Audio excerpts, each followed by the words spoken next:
Jadi Apa gitu? ketakutannya itu adalah ketika lewat Iya. di atas di samping itu apa? Sungai besar. Gimana sih peneliti di BPNB Sumatera Barat itu? Kalau yang paling ekstrim itu pernah dulu ke namanya Lebong Tandai. Di samping tadi, kalau sendiri kan godaan tadi. Oh gitu.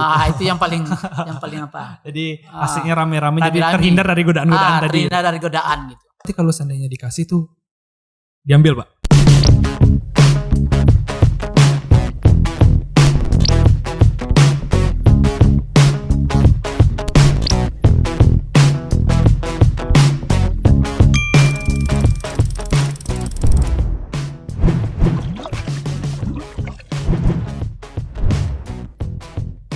Assalamualaikum warahmatullahi wabarakatuh. Sahabat budaya di seluruh Indonesia, kembali lagi kita di Kabalai, podcastnya BPNB Sumatera Barat. Hari ini ada yang beda. Biasanya kita menghadirkan bintang-bintang tamu itu dari luar. Sekarang kita mau menghadirkan bintang tamu dari dalam. Kita mau mencari tahu apa sih BPNB itu gitu. Karena orang sering tertukar BPNB dengan BNPB. BPNB itu Balai Pelestarian Nilai Budaya. Dan hari ini kita sudah kedatangan Bapak Undri.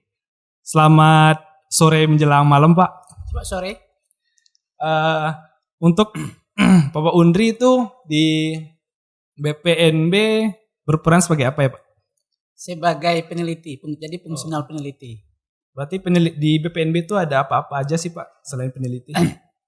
Jadi secara struktur, kalau kita lihat struktur dari Permen Dikbud itu, Permen Peraturan Menteri Pendidikan dan Kebudayaan itu, meletakkan posisi BPNB itu ada dua.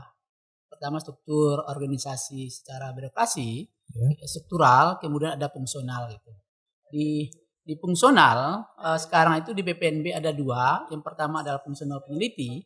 Dan yang kedua adalah fungsional pamong budaya. Saya sendiri adalah di fungsional peneliti. Berarti Bapak Undri sendiri fungsional peneliti di BPNB Sumatera Barat.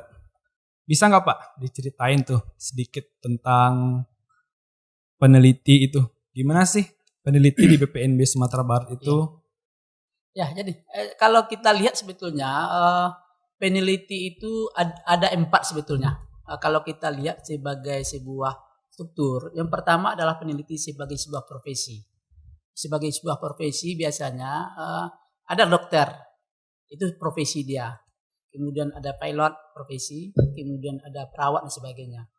Fungsional peneliti itu sebuah profesi sebetulnya kalau kita lihat sebagai sebuah dalam struktur kelembagaan gitu. Itu yang pertama. Yang kedua adalah peneliti sebagai sebuah akademik dia gitu. Di perguruan tinggi itu selain dosen juga ada peneliti sebetulnya. Yang ketiga adalah peneliti sebagai bakat dia. Nah, ini sebetulnya dan terakhir adalah peneliti sebagai keinginan hati. Nah, ada yang pertama adalah profesi, yang kedua akademik, yang ketiga adalah bakat dan keinginan hati. Yang ketiga keempat inilah sebetulnya peneliti itu bertahan atau tidak gitu. Bertahan. Jadi banyak sekali profesi akademik, kemudian bakat dan keinginan hati dari seorang peneliti itu bisa bertahan dengan kondisi yang ada sekarang ini seperti itu. Oh, berarti si peneliti ini merupakan sebuah profesi juga ya, Pak? Ya, profesi juga, kemudian secara akademik juga, kemudian secara bakat juga. Yang terakhir itu yang penting gitu, secara keinginan hati gitu. Ini ngomongin profesi, Pak. Iya. Biasanya kan profesi itu kan keinginan hati tadi, yang tadi Bapak bilang. Iya. Keinginan hati itu kan ada niat. Iya. Apa sih yang jadi bekal Bapak untuk jadi peneliti? Kok bisa sih jadi profesi dan keinginan hati itu menerima gitu? Iya. Jadi sebetulnya ini kan seorang peneliti itu tidak selepas dari akademiknya gitu. Saya sendiri sebetulnya itu berlatar belakang ilmu sejarah. Kemudian beberapa sebelum masuk sebagai seorang peneliti, secara akademik profesi itu sudah melakukan penelitian sebetulnya. Jadi bibit peneliti, jadi seorang peneliti yang dilakukan waktu kuliah, kemudian setelah kuliah sampai bekerja di BPNB Sumatera Barat itu sudah tertanam bibit peneliti itu. Dalam arti kata profesi yang ada sekarang ini, apakah itu seorang dokter, kemudian seorang peneliti, pamong budaya dan sebagainya itu sebagai sebuah profesi itu ada bibit-bibit sebetulnya. Bibit-bibit itulah nanti yang tertanam dalam seseorang, kemudian itulah yang berkelanjutan dia gitu. Kelanjutan ini itu terlepas dari tadi bakat dan juga keinginan hati gitu. Keinginan hati itu yang penting gitu. Kalau kita sebuah profesi akademik, kemudian bakat, kalau tidak ada keinginan hati untuk melakukan sesuatu, apapun profesi kita tidak jalan sebetulnya gitu. Iya, ini menarik. Berarti Bapak lulusannya sejarah Iya, di UNAN. saya sejarah UNAN. Sebelum Bapak masuk ke BPNB, Iya, tentu kan ini kan tidak dikira tidak bisa menduga gitu Bapak Iya. akan masuk ke ranah penelitian gitu. iya.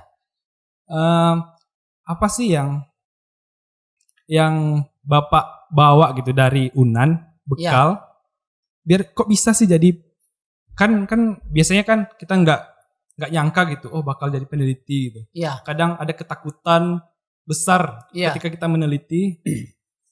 Di awal-awal Bapak masuk BPNB itu apa yang Bapak rasakan? Iya. Jadi sebetulnya sebelum jawab itu ada dua tingkatan tadi, bakat dan keinginan hati gitu.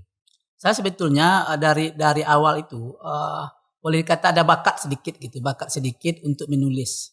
Jadi seorang peneliti itu penanya itu ya senjatanya itu tidak lepas dari menulis, itu saja sebetulnya. Peneliti itu bisa dilihat dari pendanya. Iya, Pak. dari pendanya itu. Jadi ketika seorang peneliti itu berkarir, karirnya itu dilihat dari hasil karyanya gitu.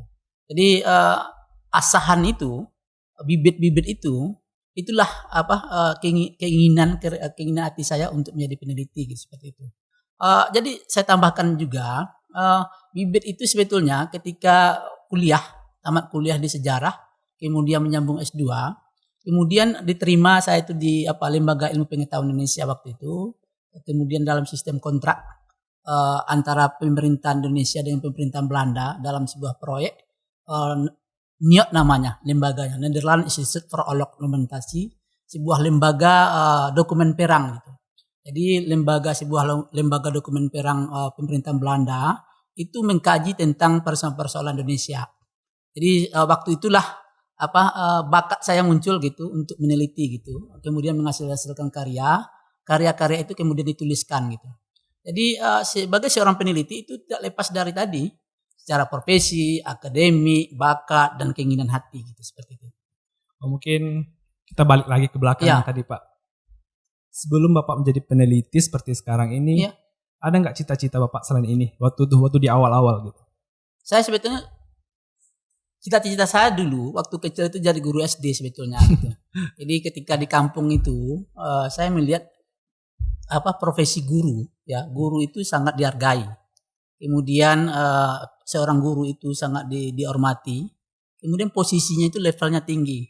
Kalau di kampung saya itu seorang guru itu lebih dihargai daripada seorang orang yang kaya gitu. Jadi keinginan itu dasar awal saya itu sebetulnya bukan peneliti. Keinginan awalnya, tapi seorang guru bukan guru SMP sebetulnya, bukan guru SMP, bukan guru SMA, bukan dosen, tapi waktu itu adalah guru SD. Itu dulu awalnya. Berarti Bapak pengennya jadi guru SD dulu? Iya, dulu guru SD. Itu pas tahu Bapak mau jadi peneliti ini gimana? Jadi keinginan jadi peneliti itu ketika saya diterima di proyek NIOT itu. Nggak ketika cita-cita Bapak sebagai guru SD nggak kesampaian gitu? Ya, ketika itu bukan ketika tidak kesampaian itu kan waktu tamat SMA itu kan melamar kemudian tidak diterima menjadi guru SD dalam proses waktu itu ada ekip Padang. Ekip Padang melamar tidak diterima, kemudian saya melanjutkan lamaran ke UNAN. Di UNAN itu diterima di Fakultas Sastra waktu itu jurusan sejarah. Jadi mau tidak mau pada ikatnya di Fakultas Sastra kemudian terutama di ilmu sejarah itu diajarkan sebetulnya bibit-bibit untuk jadi seorang penulis. Penulis kemudian penulis itu beririsan sebetulnya jadi sebagai seorang peneliti gitu. Itu saja sebetulnya. Tapi itu saya katakan saya tidak pernah membayangkan sebagai seorang peneliti. Saya waktu dulu itu Setelah tamat SMA itu keinginan saya hanya cuma satu, guru SD gitu saja. Tidak ada yang lain sebetulnya gitu. Berarti setelah masuk ke ranah peneliti, Ya. akhirnya menerima dan happy, Ya. enjoy gitu ya Pak? Ya. Begini Pak, kan menjadi peneliti di BPNB itu kan kadang ada yang peneliti sejarah, Ya. yang budaya. Itu Bapak ke mana ya Pak? Saya kalau secara kepakaran itu di sejarah. Oh, sejarah. Kepakaran detailnya itu sejarah Indonesia. Sejarah Indonesia. Untuk biasanya kegiatan-kegiatan yang dilakukan oleh peneliti BPNB Sumbar tuh apa-apa aja sih Pak capaiannya? Jadi kalau kita lihat di program kerja itu, beberapa kawan-kawan di peneliti BPNB Sumatera Barat itu kan ada kepakaran masing-masing. Contoh saya itu di sejarah, kemudian ada di budaya, kemudian ada di sastra gitu. Kalau di saya itu sejarah itu mengkaji.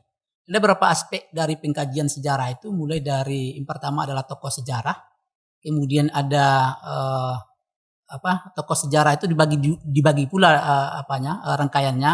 Ada tokoh sejarah nasional, kemudian ada tokoh sejarah daerah, kemudian ada peristiwa gitu. Ada peristiwa sejarah daerah, ada peristiwa sejarah nasional gitu. Seperti itu.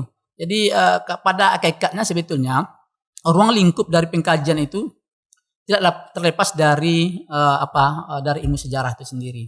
Ada aspek siapa orangnya, di mana tempatnya, kemudian kapan gitu, dan bagaimana. Jadi aspek itulah yang menjadi pengkajian dari kajian dari fungsional peneliti, terutama orang-orang yang bergerak di bidang sejarah gitu. Kemudian saya tambahkan juga sebetulnya yang untuk penelitian sejarah itu sebetulnya tidak beda sebetulnya dengan penelitian dilakukan oleh peneliti-peneliti di luar, contohnya di perguruan tinggi. Kalau di BPNB Sumatera Barat itu lebih bersifat aplikatif, sifat riset aplikasi sifatnya gitu. Aplikasi untuk menunjang kebijakan Kementerian Pendidikan dan Kebudayaan seperti itu. Berarti pas kegiatan-kegiatan COVID ini nggak bisa jalan ya Pak? Kalau di COVID itu memang betul. Jadi ada kalau kita lihat rentetan dari sebuah kajian itu, yang pertama adalah penulisan proposal, kemudian pengumpulan data gitu. Ketika pengumpulan data inilah sebetulnya terhambat dalam arti kata dengan kondisi COVID-19 ini, pandemi ini, ketika kita ke lapangan itu kan jadi persoalan gitu. Alternatifnya itu adalah mensiasati saja, baik itu dari mencari data di literatur, kepustakaan, dan juga pergi ke daerah yang menurut kita itu status zona aman gitu seperti itu. Berarti di COVID ini bukan berarti kita nggak ada kegiatan, tetap ada kegiatan di rumah ya Pak? Tetap. Berarti di setiap bulan atau per tahunnya ada tetap laporan? Iya ada. Jadi prinsip seorang peneliti itu ada satu gitu. Istilahnya itu peneliti itu tidak boleh bohong ya. Yeah. Tidak boleh bohong. Salah boleh gitu. Jadi salah boleh bohong tidak boleh gitu. Itu prinsip. Jadi apapun bisa dilakukan oleh peneliti. Nah, ketika pandemi saat sekarang ini, peneliti itu bisa gitu. Outputnya kan penulis. Bagaimana mendapatkan mendapatkan data itu kan bisa. Apakah lewat literatur, ke lapangan, kemudian searching di internet dan sebagainya, itu bisa dilakukan. Jadi tidak ada hambatan sebagai seorang peneliti. Fungsional peneliti itu walaupun zaman-zaman COVID-19 pandemi sekarang ini itu tidak ada alasan untuk melakukan karya gitu, menghasilkan karya seperti itu. Sulit nggak Pak jadi peneliti itu gitu? Kalau dari Bapak sendiri gitu. Untuk di awal sulit nggak gitu? Karena sebagai orang awam kadang kalau saya sih pribadi sebagai orang awam kayaknya sulit banget lah jadi peneliti ini gitu. Kayak nggak sanggup di otak gitu. Ada nggak refreshingnya gitu peneliti pas di lapangan atau gimana gitu? Itu tergantung sebetulnya gitu. Kalau bagi saya sendiri tidak sulit gitu. Saya menjelaskan tadi ada yang terakhir itu bakat dan keinginan hati gitu. Nah, tapi kalau bakat dan keinginan hati tidak ada, dia akan sulit gitu. Itu yang saya jelaskan tadi. Pena dari peneliti itu kan ini senjatanya itu kan menulis, karya tulis gitu. Ketika keinginannya untuk menulis, kemudian bakatnya ada untuk menulis, itu akan plong dia gitu. Tapi kalau dia tidak ada keinginan, tidak ada bakat, itu rasanya agak tertekan gitu. Walaupun dia tamat di jurusan sejarah, ada ilmu untuk diajarkan untuk bagaimana cara menulis, tapi kalau tidak ada bakat, tidak ada keinginan hati, ya itu tidak akan berlangsung lama. Eh, Mungkin kalau dari Bapak mungkin udah asik gitu kan Iya. nulis ya Pak. Ada nggak ada ketika di suatu penelitian Bapak kayak nggak mood gitu? Kayak nggak asik lah gitu neliti gitu. Kayak ini kayak berat lah kali ini gitu. Ada suatu ketika itu terjadi gitu. Ada. Ada. Ya. Jadi ini kan seorang peneliti itu dihadapkan berbagai persoalan gitu. Yang pertama adalah persoalan data, kemudian persoalan tema gitu. Nah, tema itu ada dalam pikiran sebetulnya gitu. Kalau dalam persoalan data itu lebih teknis sifatnya gitu. Terhambatnya kita seorang peneliti itu ketika moodnya itu tidak ada, ketika data tidak ada ditemukan gitu. Dia sudah punya rancangan ketika dia menulis proposal, saya mau menelitikan tentang ini gitu.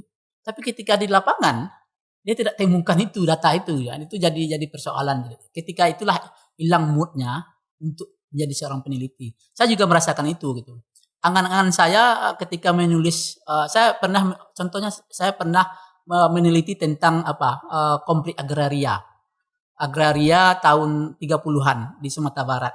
Saya sudah membuat proposal, kemudian saya sudah mengajukan ke waktu itu ke pemerintahan Belanda lewat lembaga NIOD tadi, Netherlands Institute of Dokumentasi, lembaga dokumen perang Belanda itu sudah saya ajukan.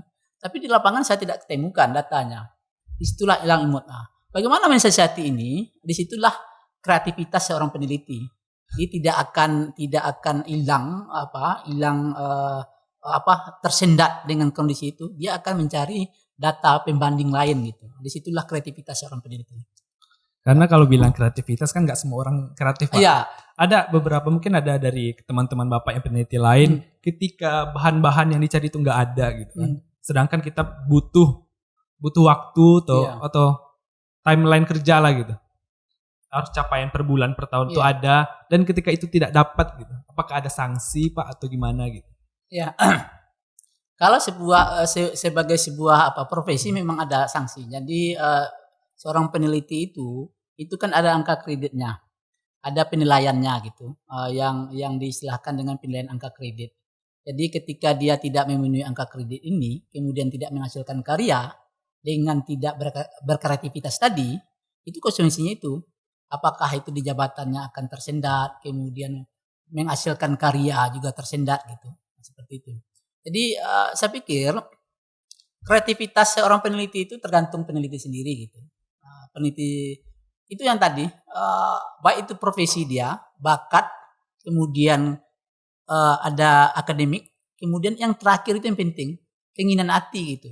Jadi kalau hatinya sudah, walaupun ada dia profesinya peneliti, kemudian akademiknya ada di peneliti itu, tapi kalau bakat dan keinginan hati itu tidak ada, jadi seluruhnya itu di situ aja sebetulnya seorang peneliti.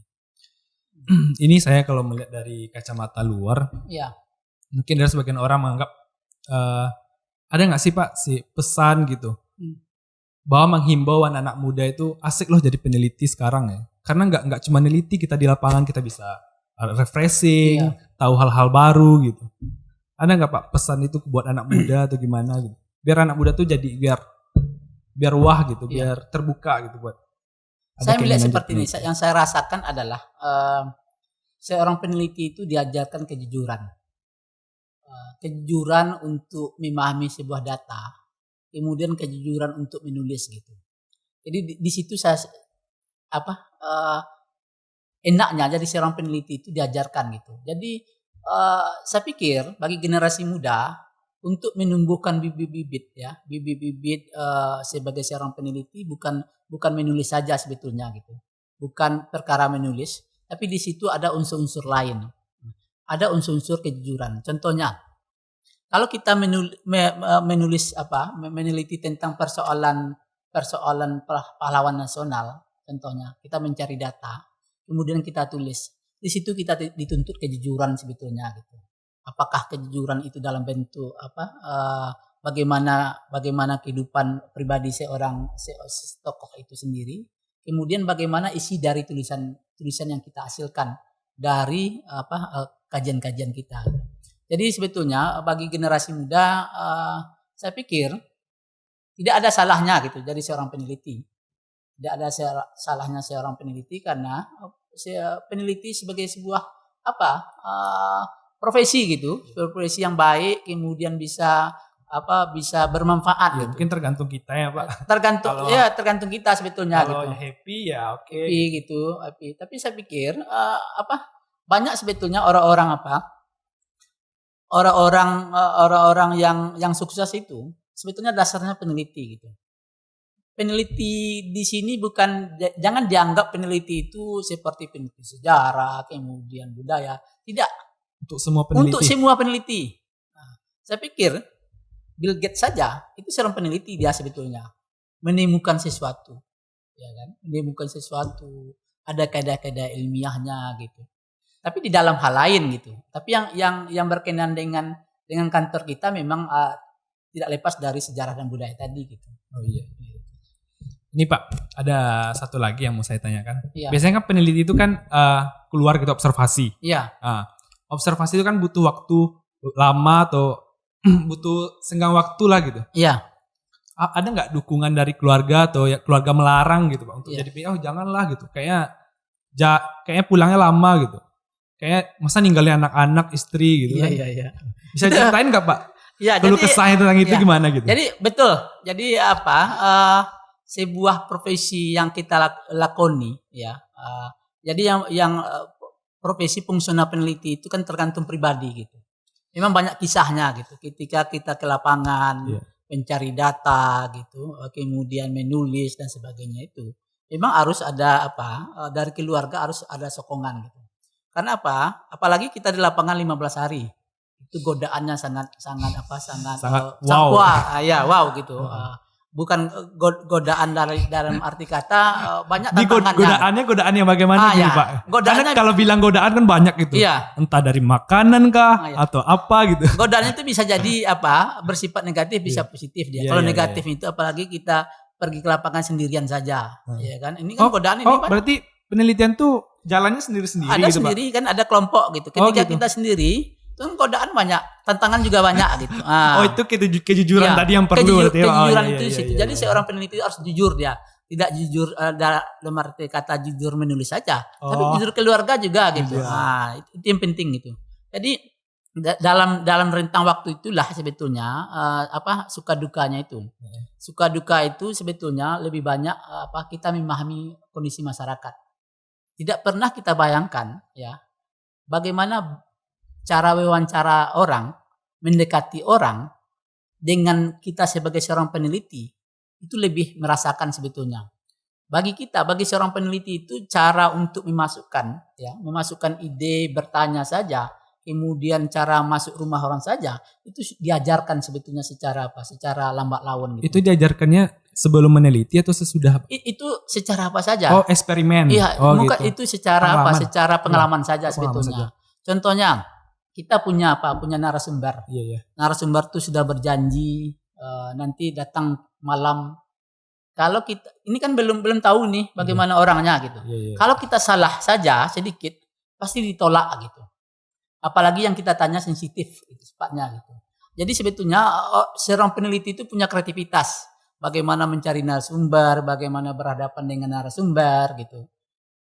Dan bagaimana menghadapi narasumber ketika bertanya dia. Ada nggak Pak narasumber yang ketika disitu kayak menjengkelkan gitu atau kayak susah gitu diajak buat ngobrol gitu? Saya pribadi ada gitu. Ada. Jadi ketika saya meneliti tentang persoalan agraria itu berkenaan dengan persoalan tanah perkebunan di Pasaman Barat itu pernah saya peneliti bagaimana tanah yang ada di daerah itu. Kemudian saya tanyakan itu memang ada respon yang tidak baik itu. Respon yang tidak baik itu waktu itu saya kan pemula waktu itu peneliti. Salah masuk saya sebetulnya. Itu waktu itu apa penelitinya sendiri atau rame? Ya saya sendiri. Sendiri berarti Pak. Jadi ada aturan main itu yang tidak saya lalui. Jadi ketika ke daerah itu harus melapor dulu yang namanya kepala desa, wali negari dan sebagainya itu. Dengan itu nanti kita di bawahnya ke narasumber gitu. Saya waktu itu tidak, saya langsung saja sebetulnya itu. Jadi seperti itu. Jadi dengan seorang peneliti itu banyak pelajaran sebetulnya di lapangan yang bisa dipahami, kemudian dapat manfaat bagi diri kita sendiri. Ini Bapak kan udah termasuk peneliti tua lah ya Pak. Bukan. Saya bukan tua sebetulnya. Oh bukan. Tapi jabat madya gitu. Oh peneliti madya, oke. Iya. Peneliti madya. Kan ada peneliti muda dan peneliti madya ya Pak. Iya. Kan udah banyak tuh pengalaman Bapak meneliti itu ke daerah-daerah mana aja sih Pak? Yang pernah? Ya saya itu yang itu mulai dari yang biasa sampai ke daerah ekstrimnya gitu. Iya. Ada nggak? Kalau yang paling ekstrim itu pernah dulu ke namanya Lebong Tandai. Jadi Lebong Tandai itu adalah daerah Bengkulu Utara, Provinsi Bengkulu. Itu adalah daerah tambang emas. Kalau Bapak Ibu tahu Monas kan ada emasnya. Oh iya. Emas itu berasal dari itu daerah dibawa ke Jakarta. Pakai apa dibawanya Pak? Jadi kereta. Jadi kalau dulu itu kereta api dari Lebong Tandai itu ke daerah Bengkulu itu daerah agak Makmur di sekitarnya itu lewat kereta api. Nama sekarang itu namanya Molek istilahnya. Itu tahun-tahun berapa itu Pak? Saya itu sekitar tahun 2017. Jadi itu yang paling berkesan bagi saya. Karena apa? Jalan yang harus ditempuh ke daerah itu Lebong Tandai itu dengan naik kereta api Molek namanya.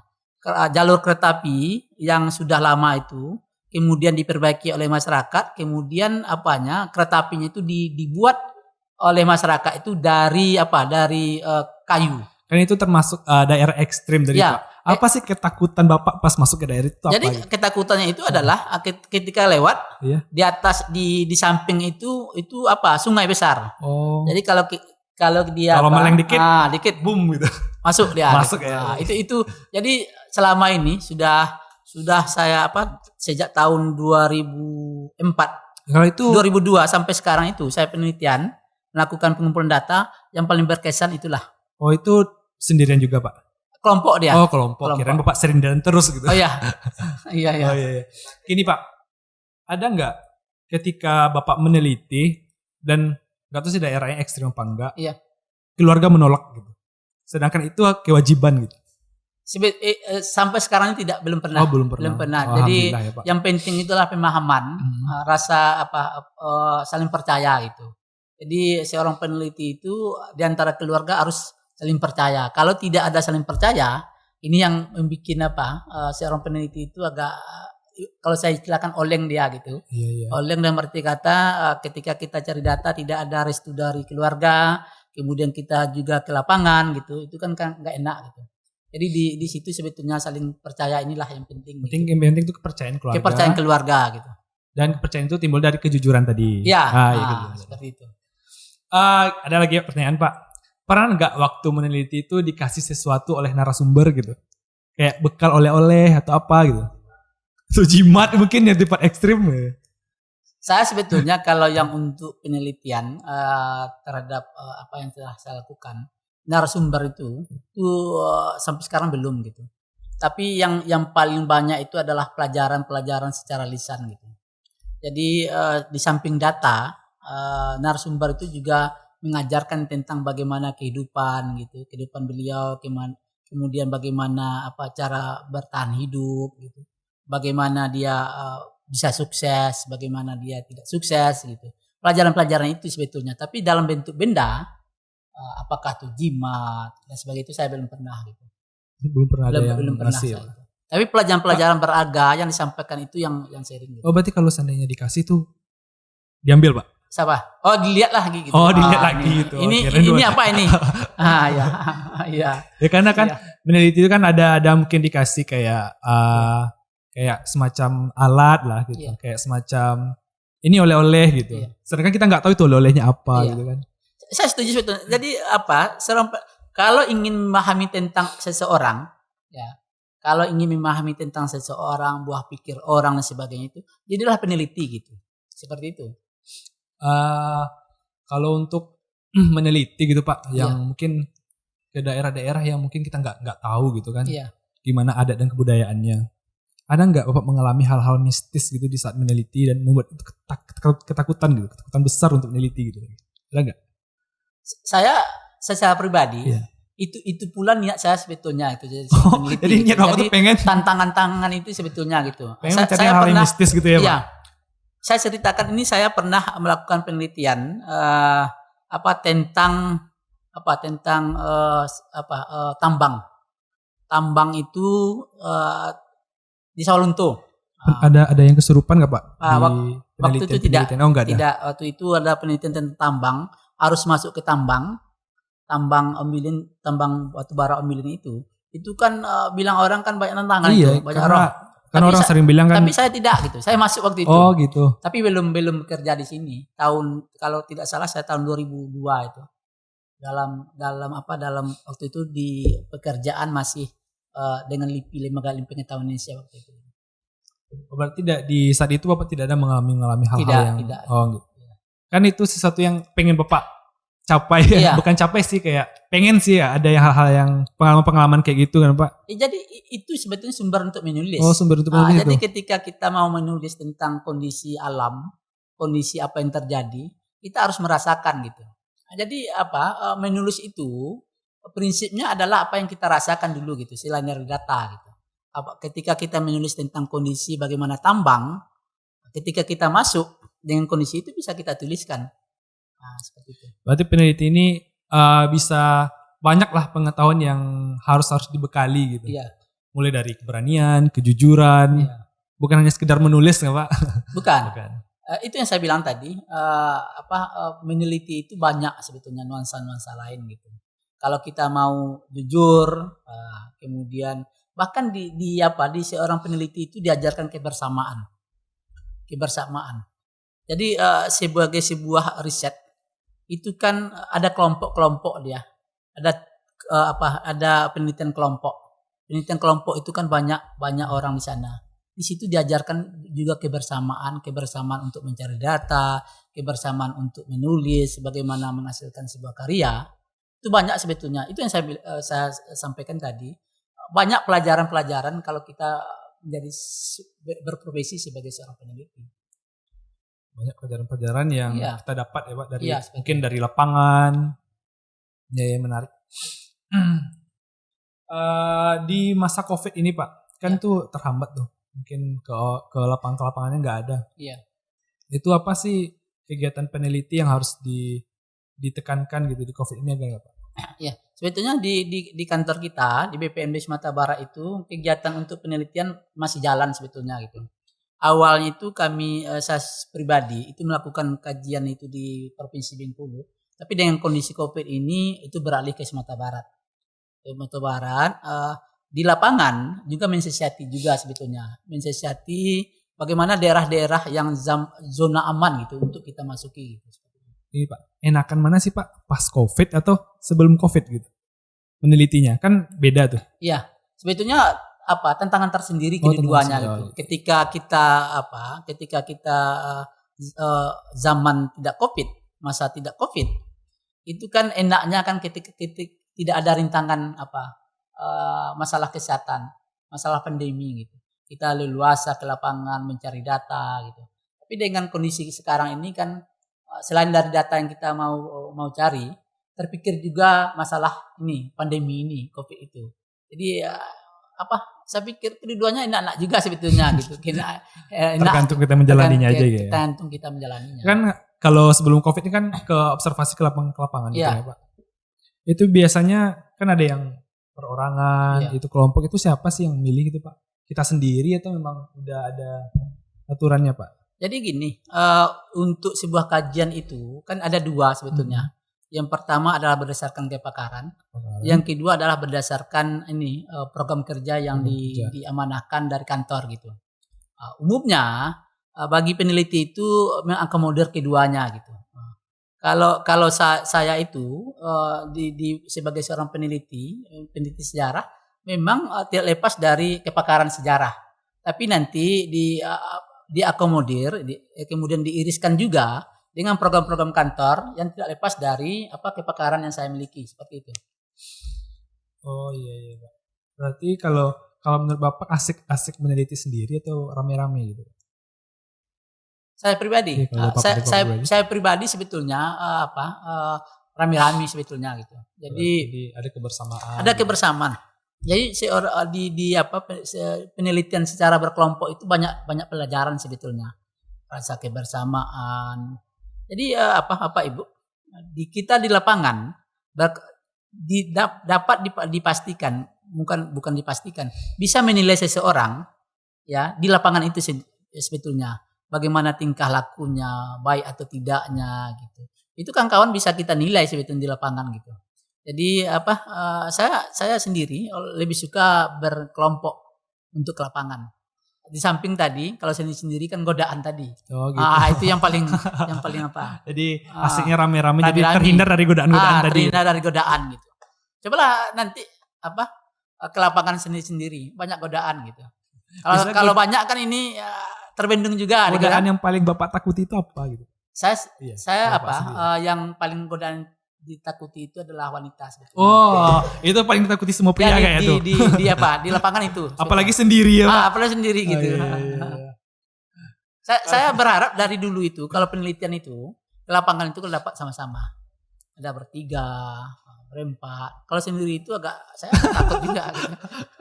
Karena ada anak tinggal di rumah sama istri kan. Ya, godaan. Beratnya wanita di luar. Iya, itu. Karena sendiri. Iya, sendiri. Pernah digoda enggak, Pak? Saya alhamdulillah sampai sekarang itu tidak gitu. Oh, alhamdulillah tidak. Tapi saya dulu mohon maaf gitu. Ketika saya bekerja di LIPI Lembaga Ilmu Pengetahuan Indonesia, itu godaannya ada sebetulnya gitu.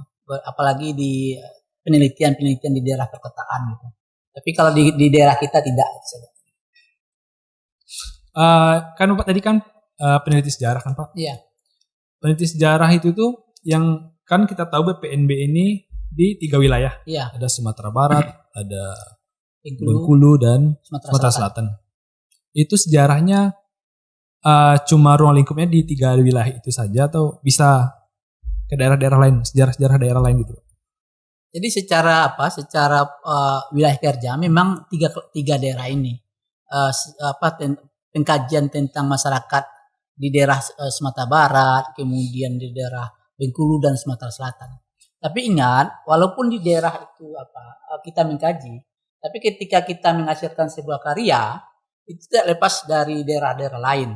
Contohnya, kita mengkaji tentang diaspora masyarakat Minang, ya kan? Masyarakat Minang di Bengkulu. Dia tidak lepas dari diaspora daerah lain. Sampai kalau kita mengkaji itu dari diaspora masyarakat Minang di Malaysia, di Kalimantan, Sulawesi dan sebagainya. Jadi irisan-irisan itu harus tertuang juga sebetulnya ketika kita menulis sebuah karya gitu. Walaupun kita ruang lingkup kita di Sumatera Barat, Bengkulu dan Sumatera Selatan, tapi irisannya itu ketika kita mengkaji, menulis tentang diaspora, itu ruang lingkupnya lebih besar gitu. Bahkan dunia gitu seperti itu. Oh, ya, seperti itu. Ya. Berarti kalau di saat meneliti, bukan di saat sih, ini penelitian, hasil akhir dari penelitian sendiri itu bentuknya gimana Pak? Apakah cuma disimpan di kantor atau di-upload gitu? Jadi kalau peneliti itu kan saya sampaikan tadi karya tulis ilmiah. Karya tulis ilmiah itu berbentuk baik dalam bentuk buku, kemudian jurnal, kemudian ada booklet, leaflet dan sebagainya itu dihasilkan. Tapi publikasinya itu kan banyak bentuk dia. Banyak bentuk itu. Publikasinya itu nanti bisa jadi dalam bentuk di media elektronik, online sebagainya itu. Tapi sekarang ini saya lihat tentang hasil-hasil kajian itu kan sudah diramu dia gitu. Sudah diramu, kemudian hasil-hasil kajian itu yang dihasilkan oleh peneliti itu menjadi rekomendasi gitu. Menjadi rekomendasi untuk melakukan kegiatan-kegiatan selanjutnya. Jadi jangan dibayangkan sebuah penelitian dilakukan oleh Balai Pelestarian Nilai Budaya Sumatera Barat itu hanya sebuah dokumen saja, tidak. Dia hidup sebetulnya itu. Hidup dalam arti kata itu bisa dipraktekkan baik dalam bentuk kebijakan, dalam bentuk program kerja gitu, seperti itu. Oh, berarti bisa dipraktekkan dalam program kerja gitu ya Pak. Contoh saya ingin mencontohkan ketika kawan-kawan mengkaji tentang tokoh sejarah. Iya. Tokoh sejarah itu contohnya Amka, mengkaji tentang angka. Dia tidak aja dokumen saja, tapi AMKA itu kemudian diusulkan menjadi pahlawan nasional, itu terlepas dari kajian. Kemudian bagaimana nilai-nilai yang dalam hidup AMKA itu bisa dikaji, kemudian ditulis, kemudian diajarkan kepada anak-anak didik gitu seperti itu. Jadi jangan dianggap hasil-hasil kajian ini bukan di kantor kita saja, tapi di lembaga-lembaga lain. Hasil kajian itu menjadi hidup dan terkutip gitu. Oh iya. Jadi bisa dilarikan ke karakteristik anak gitu, bisa diimplementasikan gitu ya Pak. Ada nggak capaian Bapak sebagai peneliti itu yang belum kesampaian gitu Pak? Saya sebetulnya keinginan gitu Pak. Ya, keinginan saya peneliti itu sebetulnya ada.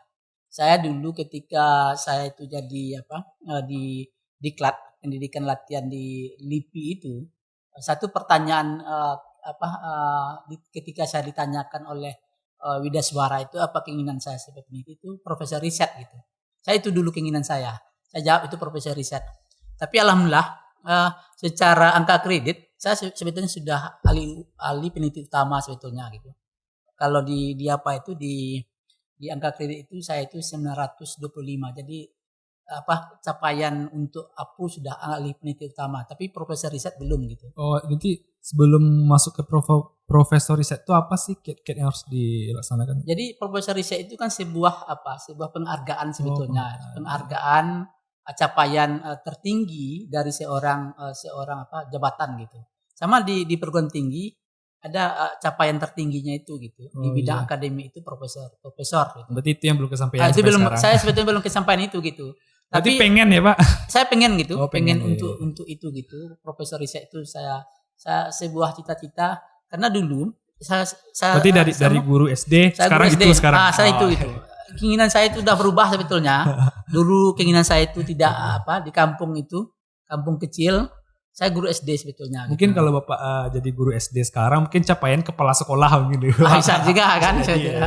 Saya sebetulnya hidup saya itu tidak muluk-muluk, tapi yang untuk profesor riset, saya itu udah ketika saya kerja di Lembaga Ilmu Pengetahuan Indonesia, itu sudah di dogma dalam di pikiran saya itu, kamu harus sebagai seorang yang profesor riset sudah di dogma. Mudah-mudahan bisa tercapai ya Pak. Ya, alhamdulillah. Oh iya, jadi kan Bapak tadi peneliti sejarah ya Pak. Iya. Sejarah itu kan apa sih pentingnya meneliti sejarah, kan itu masa lalu gitu. Iya. Jadi ada dua untuk menjawab itu. Yang pertama adalah sejarah sebagai ilmu. Sebagai ilmu. Kemudian sejarah sebagai hiburan gitu kan. Hiburan. Atau secara akademiknya sebagai sejarah sebagai seni. Kita mau milih mana sebetulnya gitu. Oh, tergantung kacamata. Kacamata kita gitu. Nah, orang sekarang banyak berargumentasi, belajarlah dari sejarah. Sejarah itu guru untuk masa depan. Kemudian ketika orang tidak bersejarah maka hilanglah ingatan masa lalunya gitu. Nah, seperti itu sebetulnya itu memperlihatkan kepada kita guna sejarah itu sendirinya. Jadi balik lagi ke pertanyaan tadi, apa sih gunanya untuk belajar sejarah itu? Ya menjawab tadi gitu. Ketika orang tidak belajar sejarah, maka butalah untuk masa depannya gitu. Saya bilang itu saja. Orang sekarang belajarlah dari sejarah itu. Kalau Soekarno itu jas merah bilangnya kan. Nah, jangan lupakan seperti itu. Jadi di situ sebetulnya dua tadi, sejarah sebagai ilmu atau sejarah sebagai hiburan. Hiburan. Sejarah sebagai hiburan tadi yang gimana maksudnya? Apa? Kalau sejarah sebagai itu hiburan. Yang tadi dogma yang disampaikan oleh orang, kemudian dogma itulah yang menjadi landasan-landasan orang itu. Yang penting itu sebetulnya sejarah sebagai ilmu. Kalau kita mau mengatakan memperkuat posisi kita baik itu sebagai seorang akademik, kemudian dalam persoalan birokrasi, sejarah sebagai ilmu itu yang harus diperkuat. Iya. Mungkin sebelum kita mengetahui sejarah-sejarah luar, mungkin kita harus lebih tahu sejarah kita sendiri. Iya. Mungkin asal Bapak sendiri dari mana sih Pak? Saya dari Pasaman sebetulnya. Berarti awal mula Bapak ke Padang tuh? Oh ya, saya sebetulnya kalau dari segi pribadi saya Saya ke Padang secara kebetulan sebetulnya gitu. Kok bisa dikatakan Saya dulu kebetulan? tuh setelah tamat SMA Ya. tidak pernah bercita-cita sebetulnya selain dari guru SD. Bapak SMA-nya di mana tuh? Saya di Rau. Di Di Rau Rau? itu Pasaman. Pasaman. Jadi ketika saya itu tamat SMA, saya pikir dulu jadi guru SD itu tamat SMA saja. Oh, jadi Pikiran saya langsung seperti saya itu. di guru SD. Iya, saya dulu patokan. Jadi ketika itu saya ulas sedikit sejarah hidup oke, saya. sip. Jadi ketika itu ada namanya PMDK, Ya. penerimaan mahasiswa jalur undangan gitu. Ketika itu diberilah saya itu 2 amplop untuk undangan ini mengisi formulir. Ketika itulah saya isi guru SD ini, PGSD. Tidak ada yang lain gitu. Jadi ada 3 pilihan. Saya tidak menulis yang lain sebetulnya. PGSD. Saya PGSD, saya tulis itu yang tidak diterima gitu di IKIP Padang. Kemudian Betapa terpuruknya yang ilmu cita-cita sejarah ya. ini sebetulnya kebetulan Oh saja. gitu. Jadi saya ingat ketika itu di hari Sabtu kami diundang orang-orang yang nilai, kan ada nilai tertinggi itu, Iya. diundang ke sekolah untuk mengisi itu, saya datang. Kemudian ada satu lagi formulir ini yang tidak diambil orang gitu. Tidak diambil orang, yang kosong orangnya gitu. Tidak mau saya tidak tahu apa alasannya. Mungkin takdir sudah Iya, menentukan. jadi satu formulir ini Iya. ada formulir di Unan, Universitas Andalas gitu. Kosong. Jadi ketika itu saya ingat nama guru saya itu Pak Ali Yusri, sekarang jadi Kepala Dinas Pendidikan Kabupaten Pasaman itu manggil saya, "Henry, ini ada satu lagi formulir, kamu saja yang ngisi." Saya ingat sekali itu waktu itu, saya kan nggak punya uang waktu itu. Iya. "Pak, saya tidak punya uang," saya bilang. "Saya tidak punya uang, tapi kalau saya berutang, saya mau," saya bilang kan. Saya waktu itu nggak punya uang untuk membayar itu, kalau tidak salah itu harga formulir itu sekitar 60.000. Oh berarti dulu formulirnya itu bayar dulu. Oh. Saya bayar, ingat waktu itu. Saya hanya punya uang waktu itu untuk formulir PGSD. Nah, ketika itulah saya ngisi orang biasanya kalau ngisi formulir itu pasti urutan pertama itu pasti ilmu yang paling tinggi lah gitu, akuntansi, kedokteran gitu. Saya tidak waktu itu. Saya hanya pertama itu menulis, ingat saya, ilmu sejarah. Pilihan pertama. Yang kedua akuntansi, yang ketiga hukum. Saya haruskan hukum yang pertama itu, ya kan? Tidak gitu. Jadi takdir sebetulnya gitu. Takdir yang membawa saya. Dan akhirnya lulus gitu, Pak. Yes, yang ini yang lulus, yang ilmu sejarah itu. Jadi ilmu sejarah. Takdir itu. Berarti tadi kan formulir itu berbayar kan, Pak? Ya. Itu bisa dikatakan mungkin ekonomi yang memungkinkan tidak bisa. Ya, betul. Dan pas Bapak masuk ke kuliah, itu gimana sih kayak kehidupan gitu, Pak? Saya sebetulnya sudah, jadi ketika tahun pertama itu saya dapat beasiswa. Jadi alhamdulillah dari tahun pertama sampai tahun terakhir itu saya dapat beasiswa. Saya kan S1 saya itu sama 4 tahun. 4 tahun kemudian beasiswa gitu mendolong saya. Itu saya tidak tahu bakat saya itu menulis. Jadi sejak mahasiswa saya sudah menulis sebetulnya. Berarti bakat menulis ini waktu di kehidupan mahasiswa ya, Pak? Sudah. Saya sudah bahkan untuk menulis itulah bekal hidup saya sebetulnya gitu. Nah, jadi mahasiswa sekarang kalau mau menghidupi pribadi, menulislah gitu. Saya sendiri dulu uang makan, uang kontrakan, dari menulis itu. Bahkan menyisihkan buku itu dari menulis. Oh iya.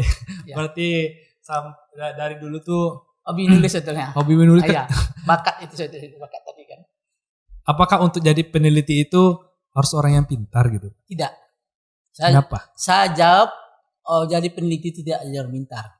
Jadi apapun profesi tidak mesti orang pintar gitu. Ya kalau dia nggak tahu nulis, Pak. Jadi pintar pemahaman kita ini harus diluruskan sebetulnya gitu. Orang yang pintar itu ada pintar secara akademik, ada pintar secara emosional dia. Jadi peneliti itu dia ranahnya 2 itu, akademik juga, kemudian emosional. Ketika dia jadi profesi jadi peneliti, dia harus dibungkus emosional. Coba bayangkan ketika kita ke lapangan, pintar secara akademik, kalau kita ke lapangan tidak dibungkus dengan emosional, tidak akan diterima oleh narasumber, tidak akan diterima oleh masyarakat. Itu saja. Berarti emosional di sini nih bisa menjaga etika. Ya, etika, moral. Iya. Ketika kita berbicara dengan orang, ketika kita berbicara dengan narasumber, mencari data. Kalau pintar saja, tidak dengan pintar emosional kan tidak jalan dia gitu. Ini Pak, kan mungkin anak-anak sekarang tuh menganggap si peneliti itu kayaknya susah gitu. Iya. Kayaknya nulis tuh membosankan. Ada nggak pesan-pesan untuk anak-anak sekarang gitu? biar bisa tuh kayak ada keinginan untuk jadi peneliti itu asik sebenarnya gitu. Ada nggak pesan-pesannya Pak? Buat anak-anak sekarang gitu? Sekarang sebetulnya dengan teknologi modern sekarang ini ada Facebook gitu kan, media sosial, ada Facebook dan lain sebagainya. Itu sebetulnya sudah diajarkan bakat-bakat ya, embrio-embrio menjadi peneliti. Saya sampaikan tadi, peneliti itu kan senjata kan karya tulis ilmiah. Dengan menulis di Facebook, kemudian di media sosial lain, itu sudah ada bakat gitu. Jadi untuk generasi sekarang ini saya pikir untuk menjadi peneliti itu sudah ada embrio sebetulnya, tidak ada. Ini daripada kita nulis status-status yang negatif, mending kita jadi peneliti. Ya Pak. Iya. Menulis itu sebetulnya sudah ada embrio sebetulnya gitu. Apalagi saya lihat di media sosial, di Facebook, anak SMP, SMA, SMP sudah banyak saya lihat. Berarti Bapak meneliti itu udah dari menulis itu udah dari SMP gitu ya Pak? Saya menulis itu sebetulnya menulis secara apa?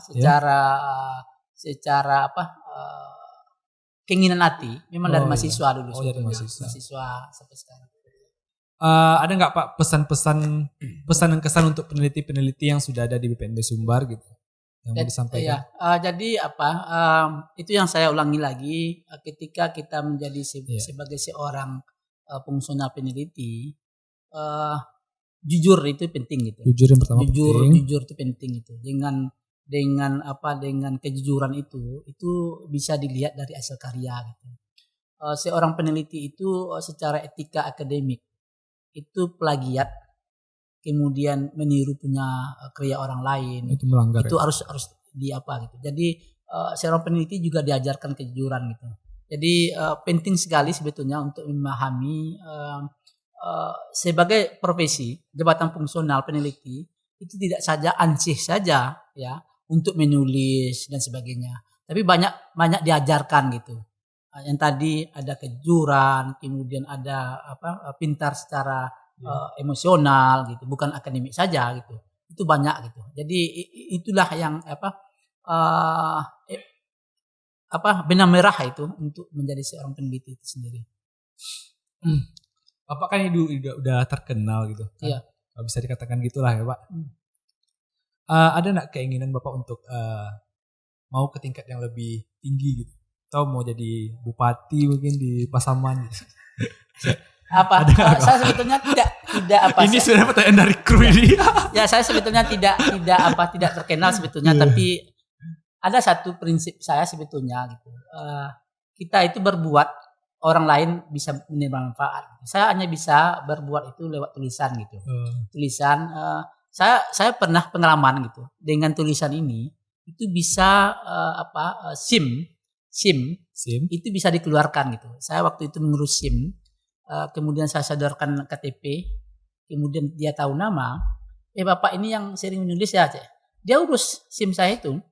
Dia urus. Saya tidak lama menunggu gitu. Keluar SIM itu cepat gitu.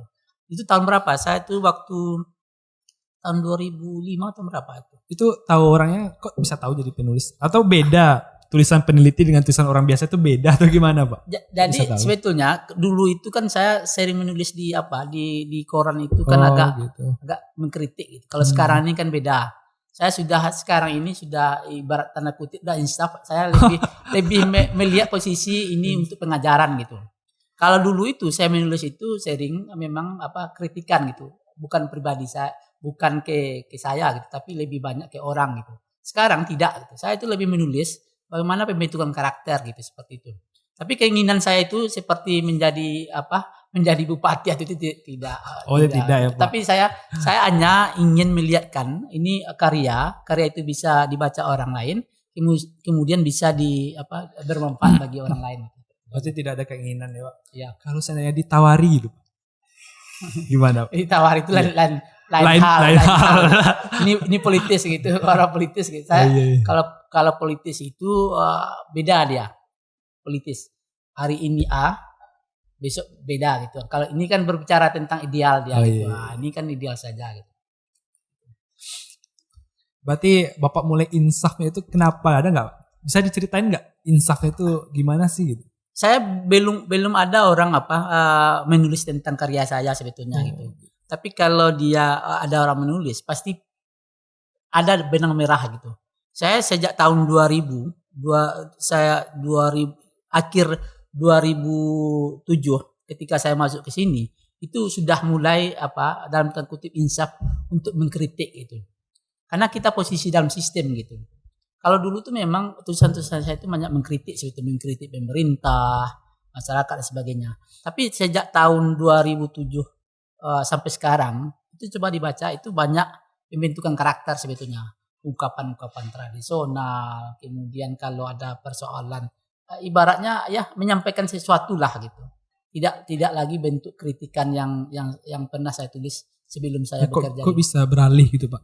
Apa yang membuat Bapak tuh beralih daripada biasanya mengkritik kok jadi lebih ke diri sendiri gitu? Saya seperti ini, saya melihat posisi ketika kita mengkritik orang lain, padahal diri kita itu belum terbenahi gitu. Jadi saya berpikir seperti itu. Saya melihat posisi kita sendiri gitu. Ketika kita mengkritik orang lain, posisi kita harus berbenah dulu gitu. Saya melihat itu posisinya. Ketika dulu itu yang saya tonjolkan emosional saja sebetulnya. 2007 ke bawah itu tulisan saya itu lebih melihat saya emosi sebetulnya. Emosi melihat kondisi keadaan, kemudian saya tuliskan, itulah yang saya publish gitu. Tapi setelah saya masuk ke sistem, bukan itu, banyak persoalan sebetulnya itu yang harus dibenahi. Itulah muncul saya itu menulis banyak ungkapan tradisional, pembentukan karakter, sampai sekarang itu seperti itu saja gitu. Tidak lagi persoalan-persoalan melihat sebuah emosional dalam diri kemudian dicurahkan dalam sebuah tulisan gitu. Berarti dampak dari diri sendiri ketika beralih daripada Bapak biasanya sering mengkritik itu dampaknya apa bagi diri Bapak gitu? Saya sebetulnya bukan saya ketenangan jiwa aja sebetulnya. Jiwa berarti ya, ketenangan jiwa. Jadi di tulisan. Yeah. Jadi orang, saya tidak tahu ilmu yang pelajari itu. Kalau di saya pribadi, dari tulisan orang bisa membaca karakter orang. Jadi dari tulisan itu orang akan bisa menilai siapa orang itu sendiri. Coba lihat.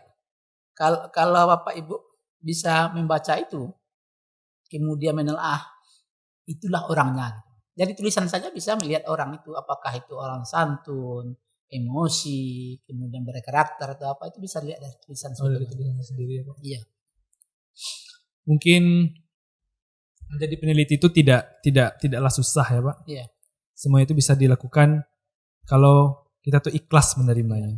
Karena peneliti itu merupakan sebuah profesi. Dan kalau kita tuh ikhlas, kalau kita tidak menerima suatu profesi atau pekerjaan, itu mungkin akan menjadi ketakutan atau kecemasan. Tapi ketika kita ikhlas menerimanya, mungkin itu akan menjadi sebuah pertolongan. Oke, sahabat budaya.